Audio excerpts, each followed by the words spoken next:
Welcome everybody to the Personalised Health Summit 2015. Thank you so much for investing the time in your own health to be here listening to these amazing experts. We have 30 world leaders talking about all the different concepts of health, from nutrition, exercise, sleep, recovery, consciousness, mindfulness, science, medicine, world health solutions. Today we're going to be talking about healing and healthful healing around the human body and all the different components that are going to that. Really excited to have Dr. Fab join us today. But first, I just want to say a huge thank you to our major sponsors, Ultimate Human Foundation, for the amazing work they're doing in the world to eliminate chronic pain and disease. A huge thank you to PH360 for their work that they're doing with personalised health and epigenetics, of really helping to tangibly help us understand the best foods and exercises and climates and friends to hang out with and the way our mind works. It really is a powerful time to be having a lot of this information around. The intention of this summit is to collate all this information for you, so you can find out exactly who you are, why you're here, where you're at, and what's right for you to be happy and healthy. So without further ado, I'd love to introduce Dr. Fab, who's here to join us today. Dr. Fab Mancini is America's #1 healthy living media expert, a world-renowned chiropractor, Hay House's international best-selling author of The Power of Self-Healing, and host of his popular radio show, Self-Healing with Dr. Fab. He's also the best-selling author of Chicken Soup for the Chiropractic Soul, an internationally acclaimed educator, business leader, speaker, and president emeritus of the Park University. He's been featured on Dr. Phil, The Doctors, Fox News, CNN, CBS, ABC, NBC, Univision, and the list goes on. Been interviewed in various documentaries, received honors like Heroes for Humanities, Humanitarian of the Year, CEO of the Year, induction into the Wellness Revolutionaries Hall of Fame. Most recently, President of Mexico even named the library a new leading university after Dr. Mancini. Graduate from the prestigious Institute of Educational Management and the Graduate School of Education at Harvard University. The list goes on. We won't get into that today. You can go and read a whole couple of hours on Fab's bio at some stage yourself. Dr. Fab, thank you so much for being here today. It's great to have you on board. Well, thank you, Matt. I tell you, I've just been so excited about having this conversation with you. I'm a big fan, but the fact that you're putting this information out to the regular people, the individuals like us that sometimes we just don't know what to do. So let's get started. I'm excited. Let's jump in. It's great. I love your energy, Fab, and I'm so excited to be able to have this conversation with you on the summit. We've talked so much about personalised health, and there's so many different components to it. But it really comes back to a conversation of healing, and whatever the definition of that means for us at our particular point in time. I'd love just to start with hearing a little bit about you and your journey and how you got to this point in time. You've got a whole list of accolades in your biography. Yet you're a very real, down-to-earth person who understands the major, the important concepts of the world and about what healthful and healthful healing is all about. So, love to just to hear a little bit about you, so that audience can get to know you a little bit if they haven't experienced some of your work before and what you do, and just to share a bit about Fab with us. Well, you know, one of the things you mentioned about being down to earth, one of the things I realized is that life is not really about us. It's about what we can contribute to society. And I surround myself with family and especially my mother that keeps me very humble to recognize that it's really all about how we can help other people. And my journey began when I was 16 years old. I had a dream one night, very vivid dream, that I wanted to be a doctor. But initially I thought I was going to be a pediatrician because I loved my pediatrician at the time. And he was inspiring to me. So I went to my counselor and I said, I want to be a doctor. She's like, well, you're a pretty good student, but you got to really make all A's. You got to be the best student possible. So I did, and I began to really apply my knowledge and began to apply my discipline towards studying.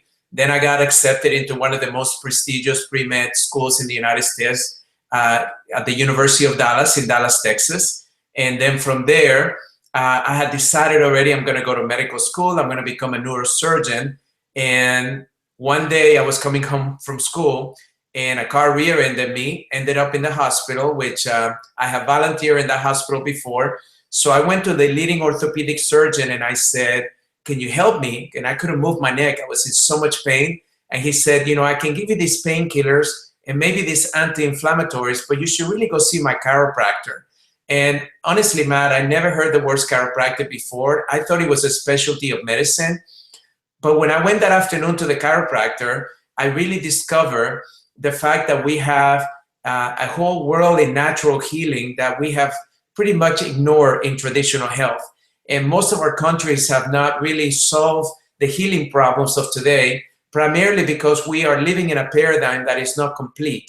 And that's kind of like what I would love to share with you today in that journey. So I became a chiropractor instead of a medical doctor. Then later I studied acupuncture and then energy medicine and all these disciplines in the natural whole healing component, including nutrition. And I realized one thing, that our bodies are designed to heal themselves naturally. And that when we can give that body every opportunity to function the way that it was designed to function, that's when really healing happens.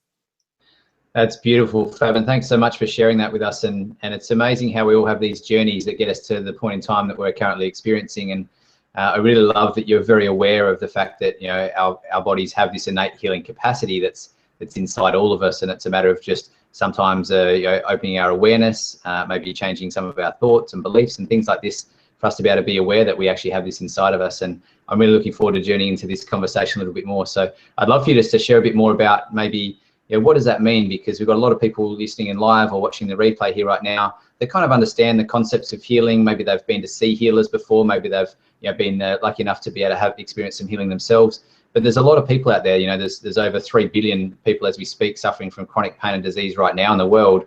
Where do we start? What is healing for starters? What does it mean? You know, how does this actually work? You know, how can this be something that's tangible for us?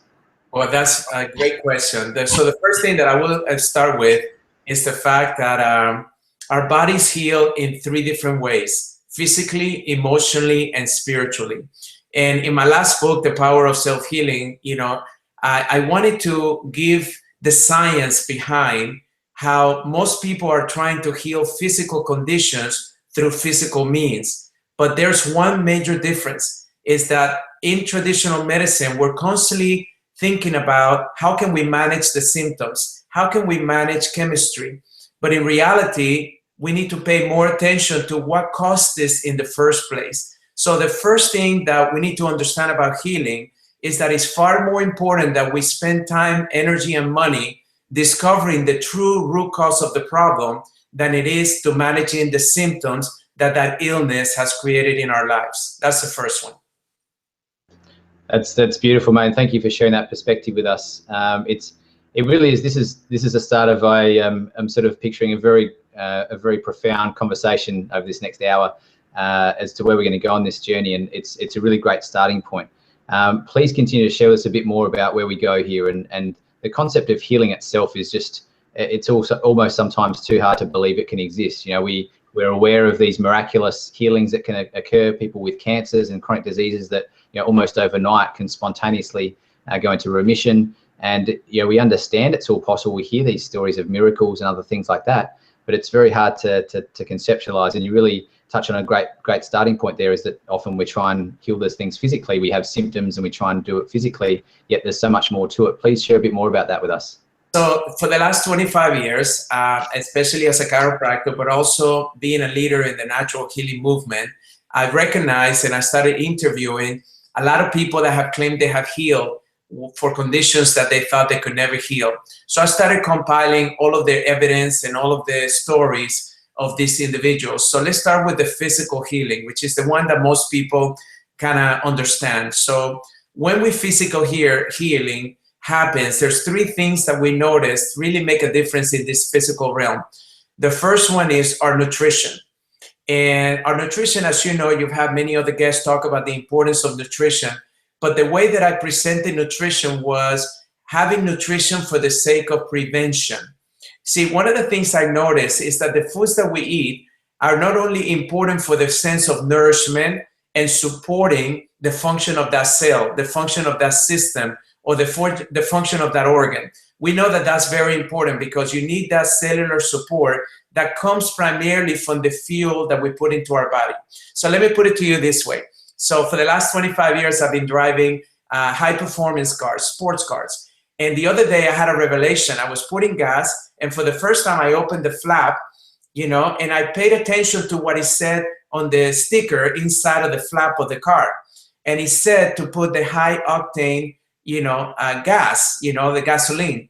And all of a sudden I realized that as a high performance car, I knew that I had to put the unleaded and the super unleaded and the best gasoline, even though it's typically the most expensive. And I never questioned it. So I said to myself, I wonder if every time we open our mouth, boop, a little flap went open and it said more vegetables. You know, just that simple. Less packaged foods, more organic, more water, you know, the things that we know, and all of us know what to do.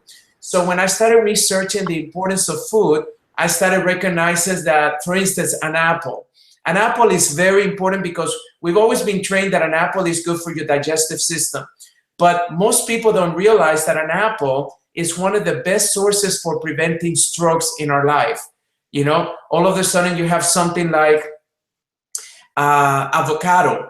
Avocado is one of the healthy fats that we eat, but did you know that most people don't realize that an avocado in your diet is one of the best sources to reducing cholesterol in your blood? You know, and many people out there are suffering from cholesterol and they're not looking at food as a source of prevention. So when I started talking about food as a source of prevention, I started outlining the top foods in the world that allow you to be able to prevent just about every condition out there, including building our immune systems, being able to reduce heart disease, being able to prevent arthritis. And that's really where I want everyone that's listening right now, look at food not only as a source of fuel. We know we need that, that's a given, but look at it as a source of prevention from what is historical in your family. You know, most of us doctors, you know, we ask our patients, give me a family history. And most of the time, the patients really don't pay much attention to that. But that's your genetic predisposition, we call it. We know that genetics is only about 10 or 15% of any illnesses out there. So the excuse that people are doing right now and saying that, oh, I'm going to have breast cancer because my mother and my grandmother had breast cancer, we know that that's no longer valid. We only have a 10 or 15% that you'll develop it. But what is it that you're doing differently in order to prevent that breast cancer? And that's really what we call lifestyle choices. That's why when I saw that you were doing personal health, to me it's so beautiful because every individual has to be personal. You can no longer think that you're going to heal the same way that your friend Mary healed, or your friend Joe healed, or your mother or your father, because this body of ours is very unique and very different from any other body, including people in your own family. So when we begin to look at our bodies and our health in a personalized way, for the first time ever, we're recognizing that we're having more healing happen than ever before. That's so beautiful, Fab, and thank you for sharing that with us, and really just highlights the whole essence of what this series is about, is understanding that we are all different. Even, you know, even identical twins are different. They have the same genes, yet their environment and lifestyle is different. You know, the concept that, you know, this new word that's coming out that people are becoming more familiar with, called epigenetics, the things outside of our genes that actually influence the way that they're switched on or off. And it's our lifestyle and environment that influences, you know, up to 85, 90, even up to 95% in some experts' opinions as to our state of health at any particular point in time. So thank you so much for sharing that and really highlighting that point that everybody is unique. There's not one single person on the planet that's the same. We're all here on our own individual journey, and our physical self and the foods, particularly that you just talked about there, that we put into our body supports not only our cellular health, but actually also helps prevent issues from coming, you know, in the future. So thank you for sharing that, and please keep continuing. This is fantastic information. Let me give you some basic things to remember. So one of the main things is when you go to do grocery shopping for eating, the most important thing is that it's important that you make time and you schedule time to prepare your foods. You know, the only time that most people begin to eat poorly is because they're not prepared. That means that they're not making time to prepare foods properly. And I'm talking about even if you just make a simple smoothie, like every morning we prepare smoothies for our family, and we put kale, spinach, avocado, water, ice, maybe a half an apple. And it's one of the most beautiful, delicious smoothies that my kids are loving it, my wife, myself, and we love that. The second thing is to recognize that we need to reduce the sugars in our diets. And most of the sugar right now we're seeing is primarily because we're eating a lot of high refined carbohydrates. So the high refined carbohydrates are the things that most people don't think of it as sugar, because we think of sugar like only like table sugar that we put in our coffee or that we put in our drinks, iced teas, etc. But the reality is that most foods that we're eating right now are very high content in sugar. And most of our drinks, like if you're drinking sodas, you know, my little brother was drinking a lot of sodas, and I started talking to him about how much sugar is really in a can of soda. And when he found out that it was about 14 to 15 teaspoons of sugar, so I had him go ahead and go to the big sugar container and put 15 teaspoons of sugars. And I said, every time you drink that soda, that's what you're putting into your body. Then he began to quit the sodas because he's like, you know, I don't really need that in my diet, but I just got used to it, you know. So I just want to make sure that reduce the sugar, increase the organic or more vegetables into your diet. And look, you're listening to somebody that used to not like vegetables. I just had to realize that I had to find ways that I can like vegetables. So I started making soups. That was an easy way for me to begin to put vegetables into my system. Then I started adding some vegetables like broccoli, asparagus into my regular diet. You know, so anytime I had a plate, I had to make sure that at least 1/3 of the plate was full of vegetables. And that's how I did it for myself. Then I started discovering smoothies, but I was doing it with fruit, typically like berries and mangoes and some others. Then I started cutting out the fruit and saying, why don't I put more vegetables in my smoothies? And I realized that they were just as delicious, but I wasn't putting as much sugar into my system. And that was helping me not only lose weight, but also feel this amazing energy and sleep much better in my life. So nutrition, one of the key things. The second one that we know through science is very important. In fact, in the United States, we're calling it the new medicine, which is exercise. Why is exercise is being thought as a new medicine? Because we have a lot of studies that show that our bodies were designed to move. In the United States, we have a syndrome that just recently was announced called the sedentary syndrome. And I've been doing a lot of reporting for Fox News over the last year and a half. And one of the topics was this new research that set out that unfortunately most Americans are sitting or laying most of the day. And because that sitting is not allowing our bodies to actually function the way they're supposed to, and we're not being able to increase our metabolisms, we are actually adding to lower immune systems, which of course leads us into many of the conditions like cancer and others. That is increasing our heart disease because we are putting too much weight into our system, and our metabolism and our hearts are not, and our circulation is not working properly. And then we're adding, of course, to all of these arthritises that are plaguing our society, in which we're not able to really feel good about ourselves, because as we get older, we feel very arthritic, and degeneration sets into our bones. So I want you to know that right now, you need to learn to move. So what are some of the best ways to do that? First off, wake up in the morning and move your body first thing in the morning. It's one of the best lessons and habits that I've learned. I wake up around 5:15 every morning. First thing I do is get up, go to the gym. And then I move my body, whether I do a Zumba class, which I love Zumba, whether I do a tennis exercise, or whether I work out with a trainer, whether I do a spin class, whether I do a yoga class. I just need to move my body every morning. And if you don't have access to a gym, why not wake up and just walk around your street? It's one of the most peaceful things that you can do, but you'll get your body moving. If you don't have a street to walk into, walk around your apartment or walk around your house and just move your body. Try to walk a little bit faster and try to break a sweat if you can. It'll make all the difference in the world. If you're at the office, you know, many people have switched their chairs into what they call the medicine balls, and make sure that you have something where you can sit or move around the body, the office, and take breaks every 30 minutes. Make sure that you stand up, move around the office for 2 minutes, and go back and sit down. Even if you do that, you're already changing the positioning of the body, which is going to allow you and your organs to function a lot better. And of course, make sure that if you get a chance to do like a high intensity workout, which is one of my favorites, 10 or 15 minutes a day is all you need.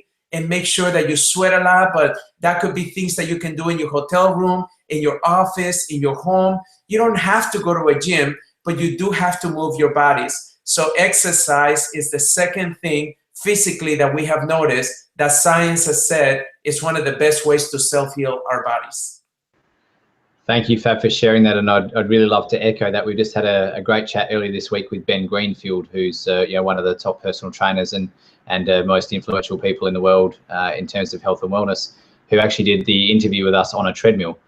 He was literally walking while he spoke, and it was just a really great way to see that we can incorporate this into our lives very easily. We don't have to think, gee, where am I going to find the time to have to go to the gym or do anything? We can just do it while we're doing everyday life. Maybe you're watching this show right now, and you can be on your tablet or your phone, you can be walking around the house, you can be doing some squats or lunges, you can be just doing some breathing exercises. Everybody's at different points in different places in their life. For Fab, high intensity training keeps him looking amazing like he is right now. For you, maybe your knees and back don't allow you to do those sorts of things, but you can start with some breathing exercises or some Tai Chi. And there's just so many different things in terms of the movement. It's the concept of just moving our body.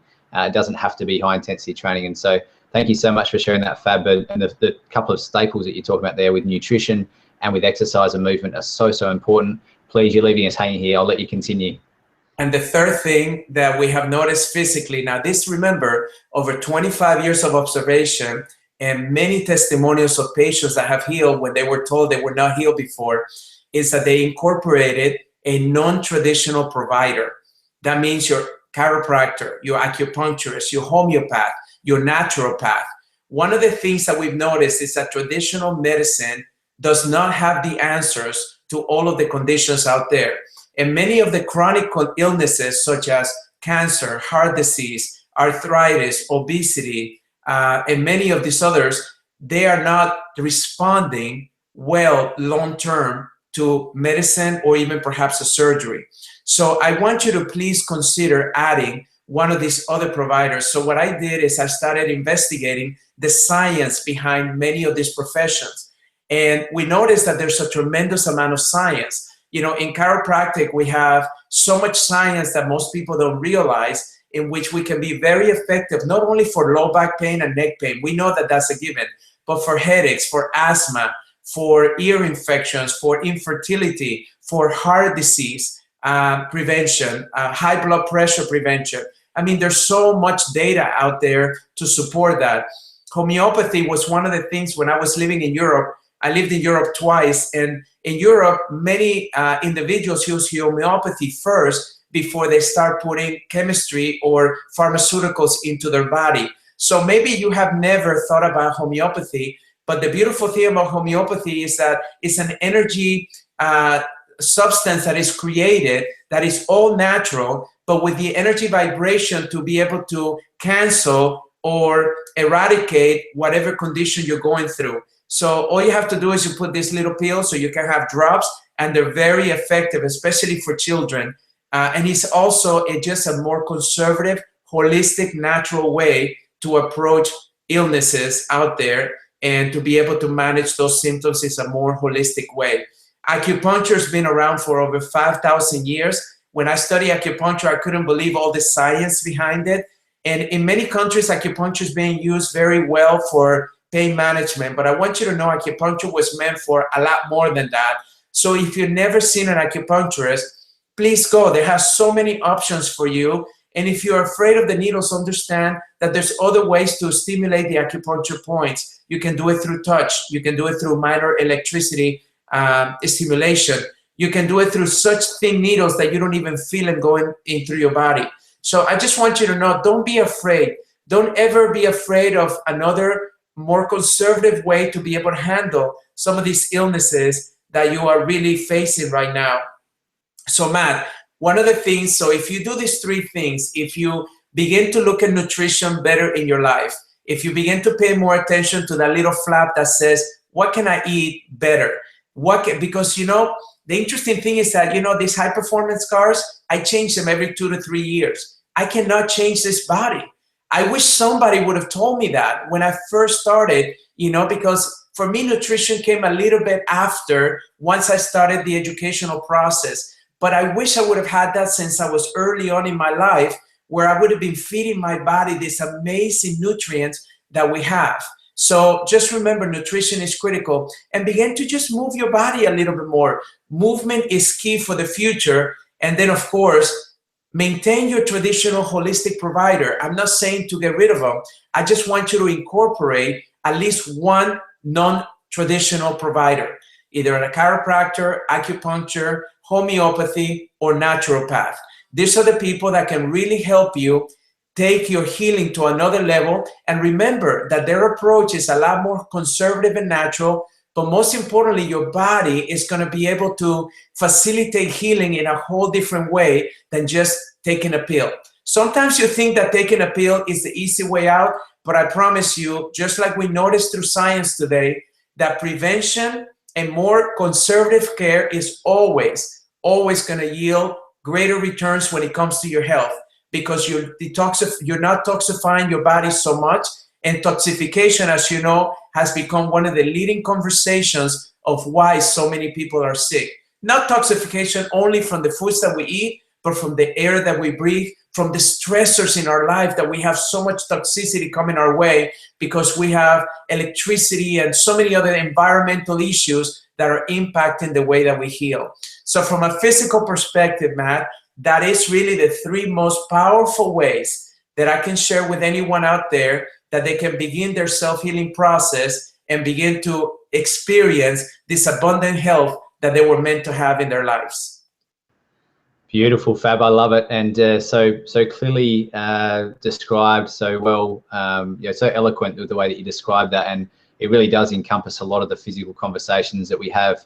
And just to touch on your last point there about some traditional or alternative healing methods, it's really starting to highlight a bit more of the point that you raised at the start of the call about the fact that our body has, the innate capacity to self-heal.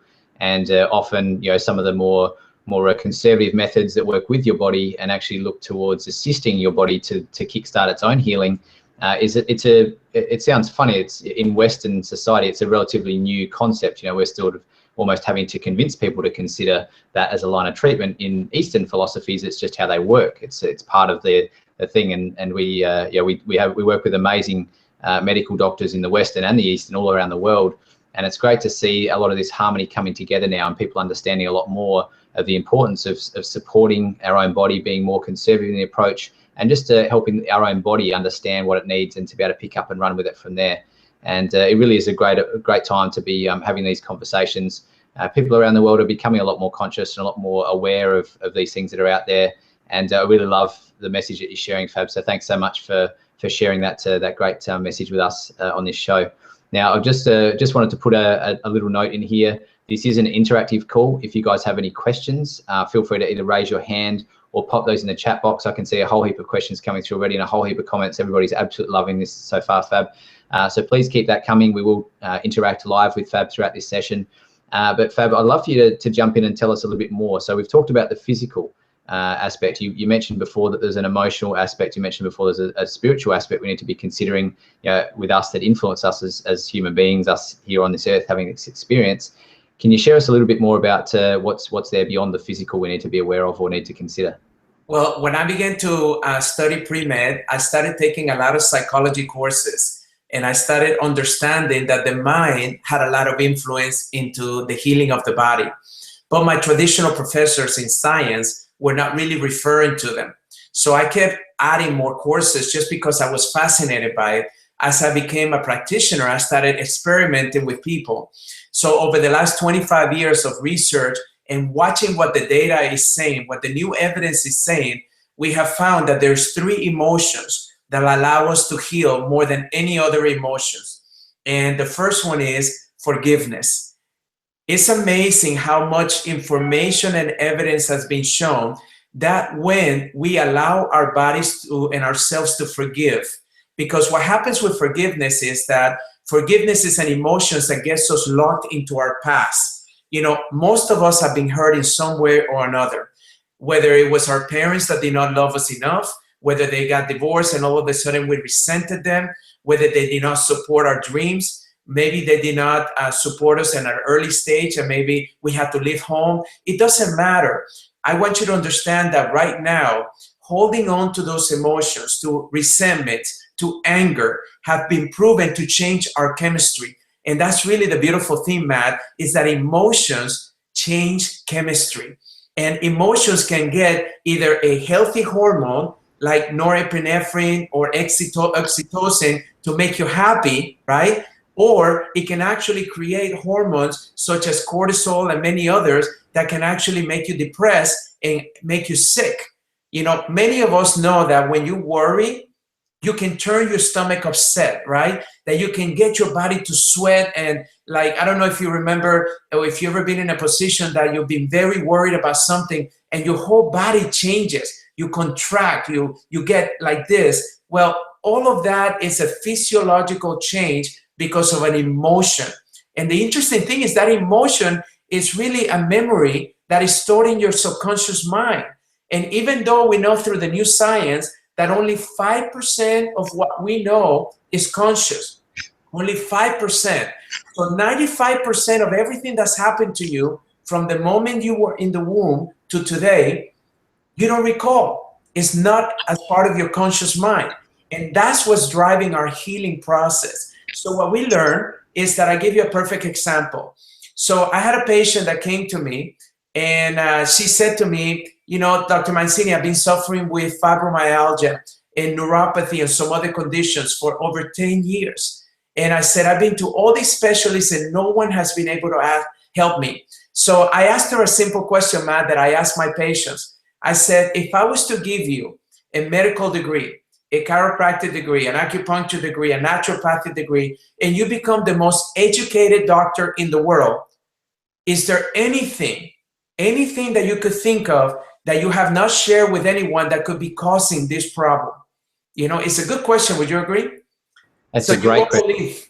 Immediately, right? I mean, within seconds, she said, it's my son-in-law.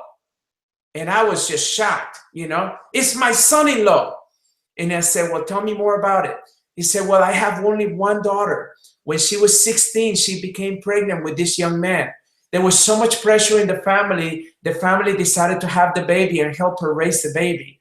Well, of course, the young man was so distressed with this, and as soon as he was able to, he married her. He became an alcoholic because of the stress of raising a new child as a child himself. The young lady became depressed, and after she turned 18, she left the mom, left the baby with the mom and said, you raise it, I can't handle this stress. So she blamed him for losing her daughter, for all the stress of raising this baby, etc. So it gets even better. So whenever years later, about 10 years later, her husband passes away, leaves her destitute, and she has nowhere to live. Her daughter is gone. So this son-in-law says, why don't you come in, live with me, and help me raise your granddaughter? So every single day, she woke up thinking of this hate and anger, watching this young man that she blamed all of her misery for, instead of the opposite.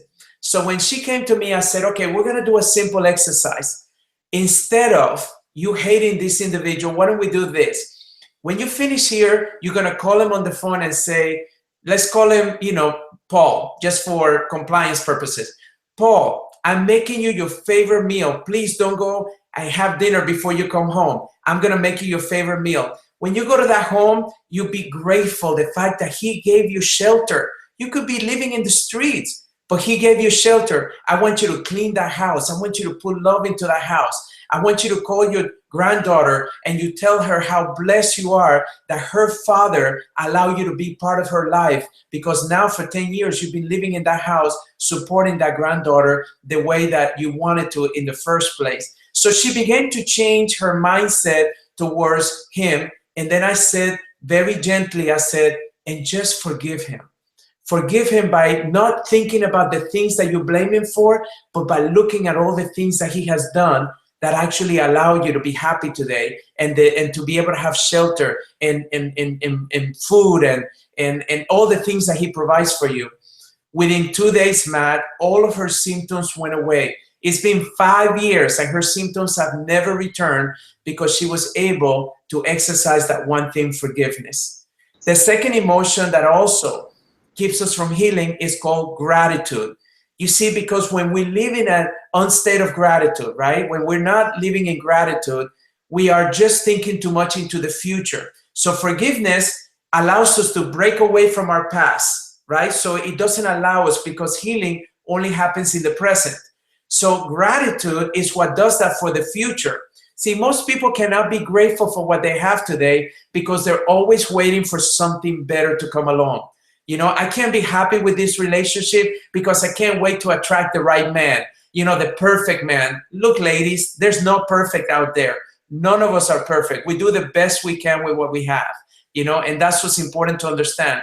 Some people don't even apply themselves and appreciate their jobs because they don't feel that they don't get treated properly, or they don't make enough money, or they don't have that corner office, instead of talking to somebody that is unemployed and have been unemployed for 2 years, and then you get to appreciate that job. Even if it's a terrible job, it's still a job and a way for you to contribute.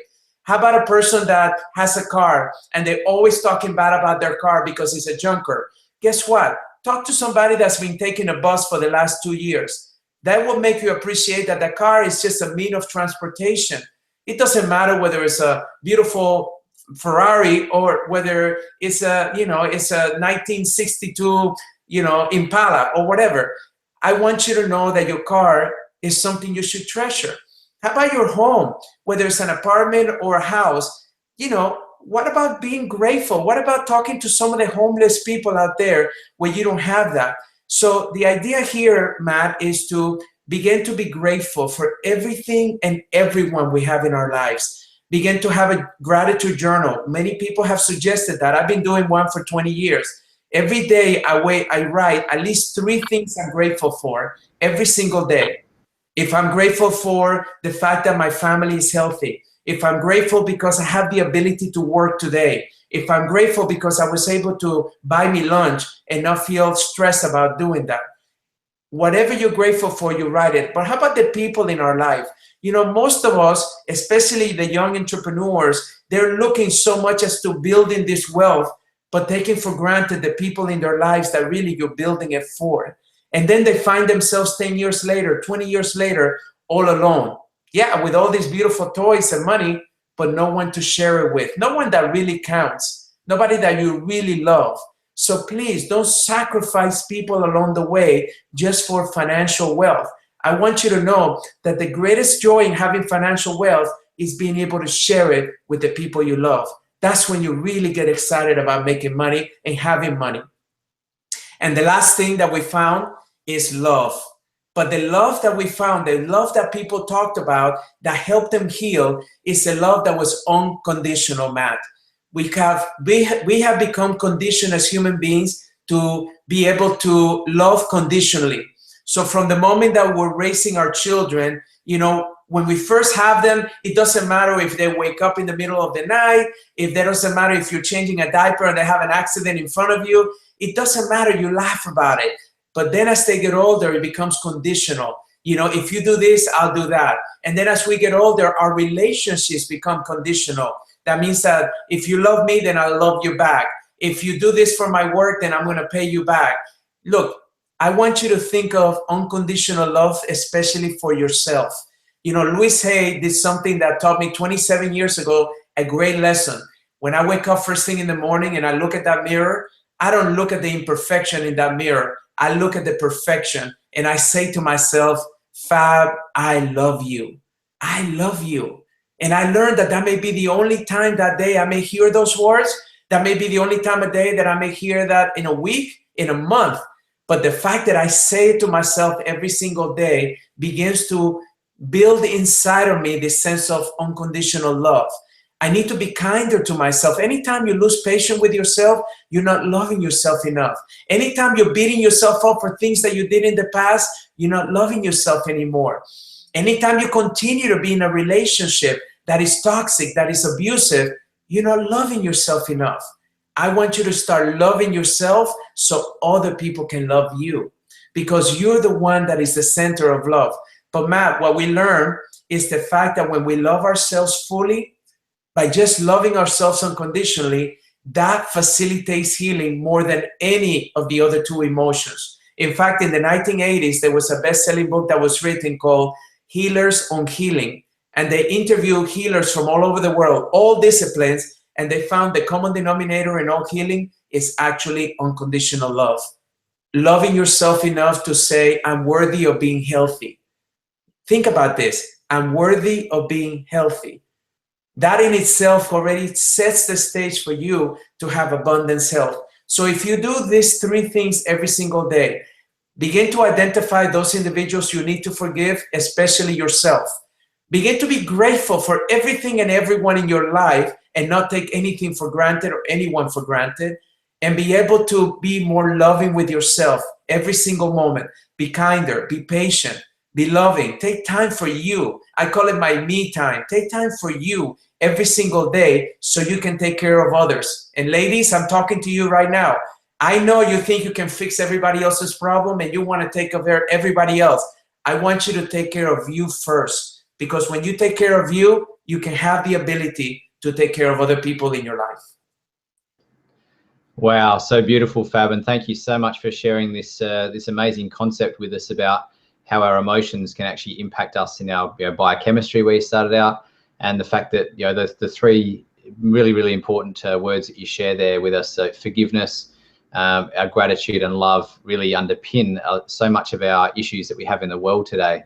And if we could only just see things with a different perspective, sometimes it can really just shift and change things so much. And as again, just touching on the fact that this is a personalized health summit, we're talking about these crazy concepts of our emotions and how our emotions can actually impact our disease or our pain. Fibromyalgia, this actually exists. This is very real, and we see this all the time. And we're now just starting to get the science behind this as well, which is very clear in showing us that our emotions can affect our biochemistry. It can affect our brain, our neurochemistry. It can influence the chemist that is our brain, that determines our biology, determines which genes we have switched on and off in our cells, and which determines our health status at any particular point in time.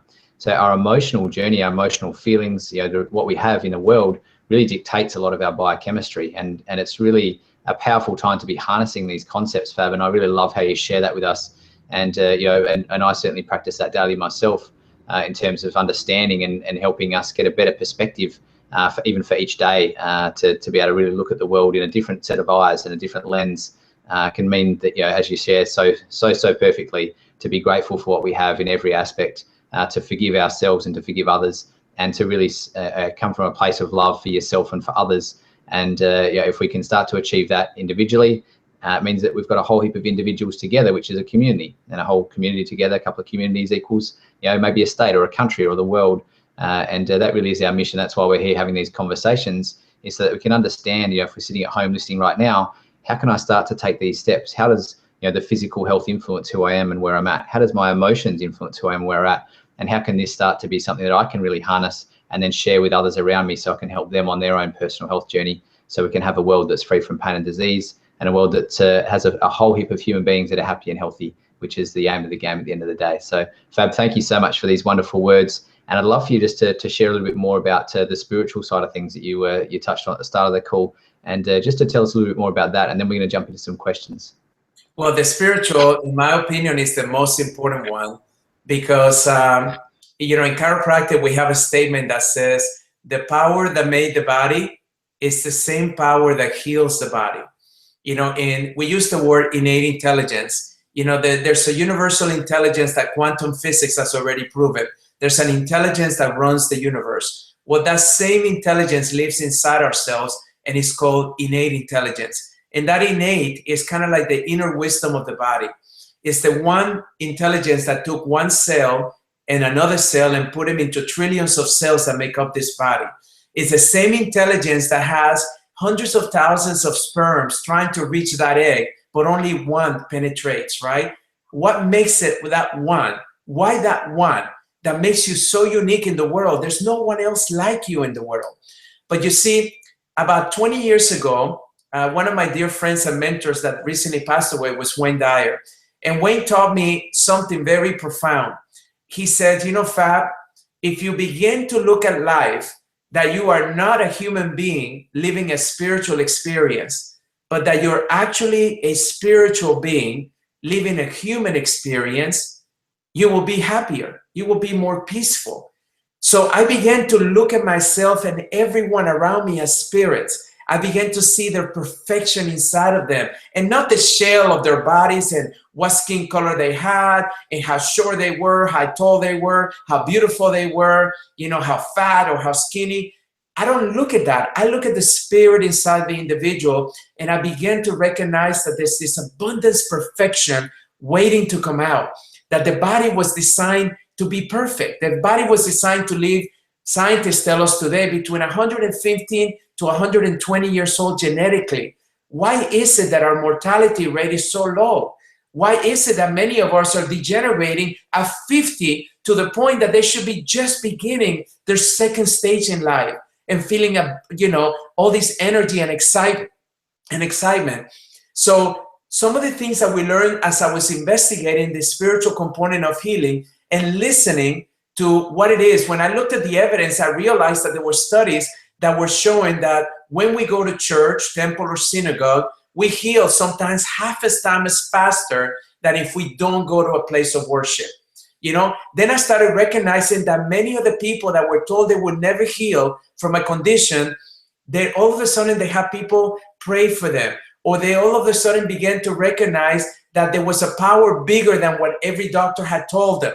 And they began to trust in that power, their power of inside themselves, the power that had the ability to heal much, much greater than anybody had told them. So Bernie Siegel, MD, was one of the leading oncologists in the United States in the 1980s and 90s. And Bernie taught me this lesson, Matt. He said that in all the years that he was taking care of all these cancer patients, there were three things that determined whether the person will go in remission or not. The first one is their belief system, right? Listen to this. The belief system that the person believed that the doctor or the provider that they had selected was the right provider for them, that they were born there to help them heal this cancer, right? That there were no second guessing that this individual was not the right one for me. So they believed in that person wholeheartedly. But he said what was interesting is that it didn't matter what type of provider they were. It could have been an oncologist, it could have been a psychologist, it could have been a nutritionist, it could have been an acupuncturist, but that provider was the right provider for them. The second one is a belief system that the method that they had chosen, the profession that they had chosen, whether it was chemotherapy, radiation, macrobiotic diet, whether it's meditation, whether it's biofeedback, whether chiropractic, it didn't matter. That they believed wholeheartedly that the methods that they chose to deal with that cancer were going to be the right one for them and was going to facilitate healing in that body.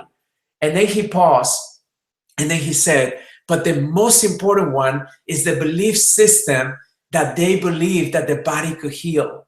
You see, when we believe, it sets a whole type of healing process in our mindset, because all of a sudden we penetrate from that conscious 5% into the 95%. And now the neuroscience is called neuroplasticity, is showing us that our belief systems creates new pathways that allows for different responses in our body. So whenever we're able to believe in something so greatly that there is no room for doubt or lack of confidence or lack of certainty, then our bodies are more able to heal. But we also found out that in a spiritual realm, just being around nature is very healing. So for those of you that are not spending any time outdoors, I want you to maybe take a hike, be able to walk around and pay attention to the nature around you. Pay attention to a sunrise. I wake up in the morning and I love to look at the sunrise and understand that I'm part of something much greater than myself, and begin to recognize that that universe that is around us lives inside of us with the same power to heal. And you have to trust in that power. And the last thing in the spiritual realm that I learned, and this I learned the hard way, is the fact that most of us need to understand our purpose for living. What is our mission for living? Why are we here? Why are we here in this world? And when you find and identify that purpose and mission for living, all of a sudden, that's when you connect with something bigger than yourself. And what you learn is that all of our purposes is for something bigger than ourselves. You know, Albert Einstein was asked the question before he passed away, Dr. Einstein, what is the meaning of life? And he said, the meaning of life is to be of service to others. So whenever we walk through life with a purpose that's bigger than us, you know, with a purpose that is to help others, with a purpose that is to make our communities better, with a purpose to make our families and to take care of the families that we surround ourselves with. with the purpose is to be a good friend to somebody out there, or to make a company more successful because of the contributions that you make. Any purpose that you have that's bigger than yourself is one of the greatest ways to self-heal spiritually. So those are the three components that we have identified that really help us.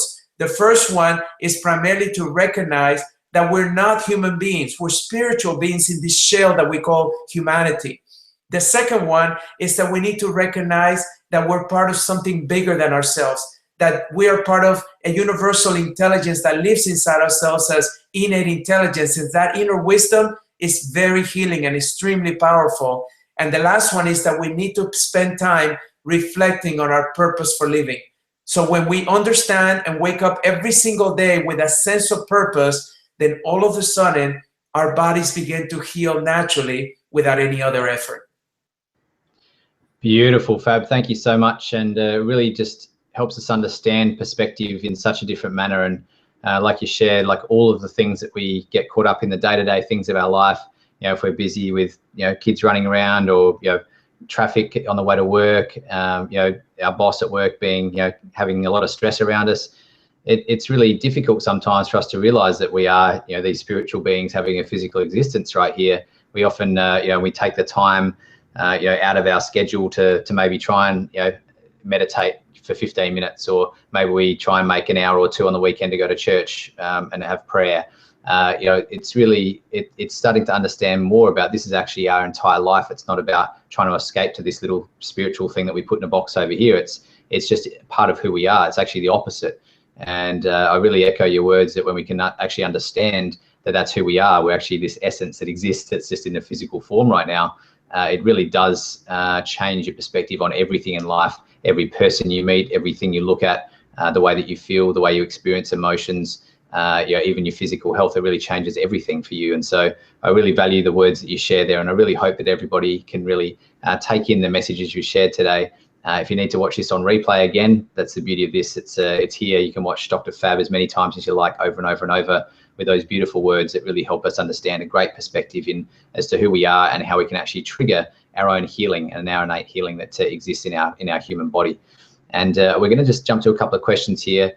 We've got so many different comments coming through from so many different people. One that's quite relevant here, just based on a couple of things you talked about, Fab, is Jeff says, I've read a lot about the placebo effect. Would you say that the majority of healing is based on that? It's a great question, Jeff. Thank you. Yes, and you know, a good friend of mine, Dr. Joe, I started thinking about Joe Mercola, but it's, well, he wrote a book, The Placebo Effect. It's through Hay House. And Joe Dispenza, Dr. Joe Dispenza. And if you read this book, you will understand the placebo better than I've seen anybody talk about it. But in essence, this is what it says. In essence, it shows that the placebo effect is really a basis of your belief system. That when your belief system is one that thinks whether something's going to help you or not help you, that's what's dictating a lot of the results. So whether it is a sugar pill that you take thinking that you were eating or drinking some pharmaceutical, or whether it's a surgical procedure that they anesthetize you and they actually cut you and then sewed you back up and never did anything inside, and you said that you feel better than you've ever felt. Many of these studies have shown one thing, is whatever we believe is what tends to be experienced into our lives. So I just want you to understand that you need to pay attention to your belief systems, because the placebo effect is just simply means that you will find holistic, natural tendencies that you believe are going to help you, instead of the more radical and the more invasive procedures that sometimes can lead into other side effects and maybe conditions in the future that you didn't want to go there because of a complication of a surgery. So why not try the holistic approach first? And the placebo effect, I want you to know, is everything that you think about is a placebo effect.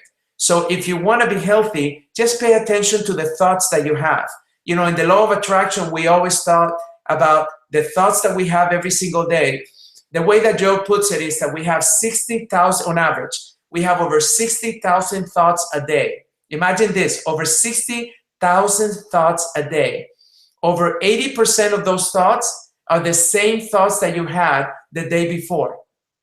80% of them. And over 90% of them are negative in nature.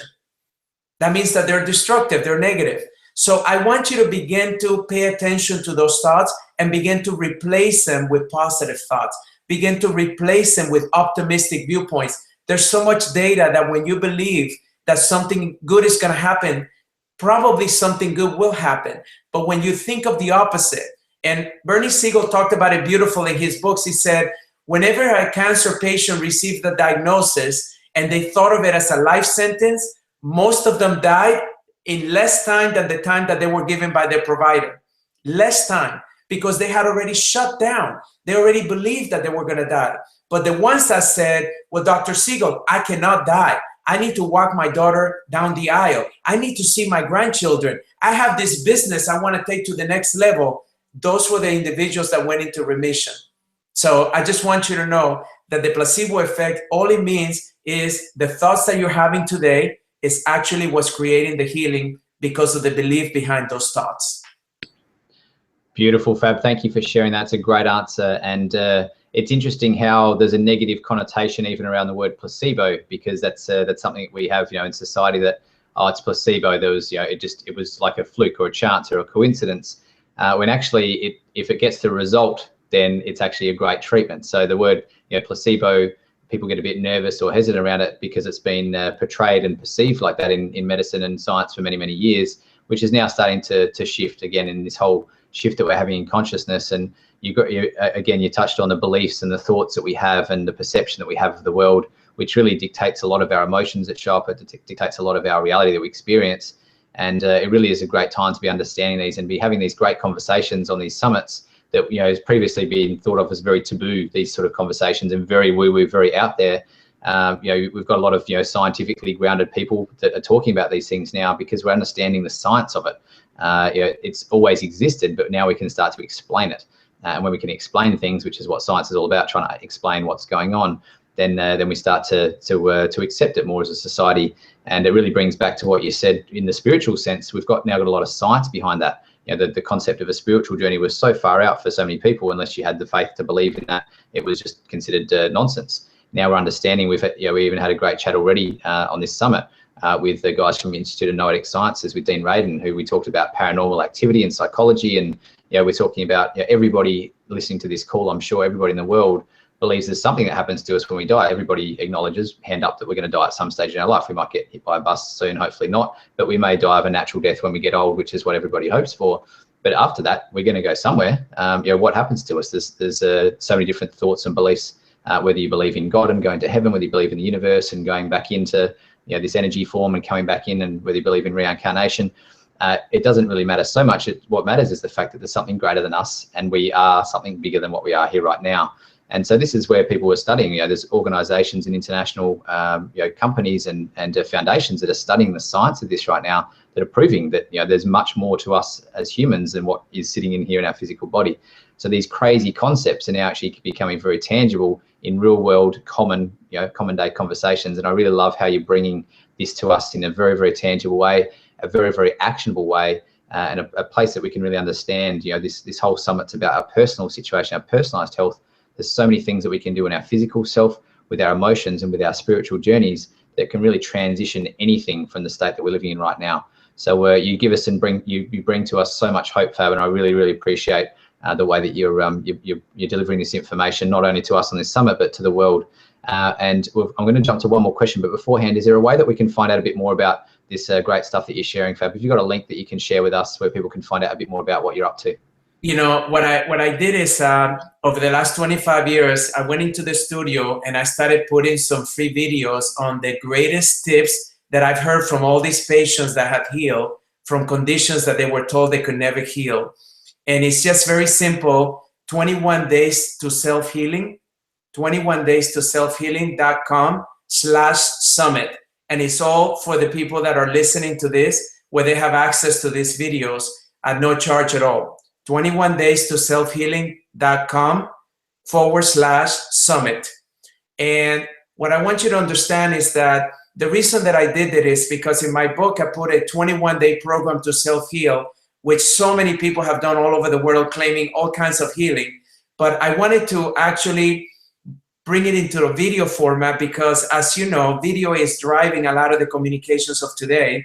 And it's so easy to watch these simple videos and be able to recognize that these are action steps that I can take every single day.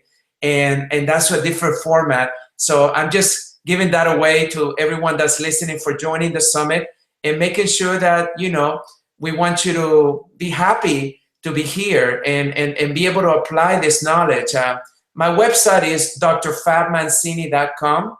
So drfabmancini.com. And you can always reach me there and all the things that I do in my radio, TV appearances, everything.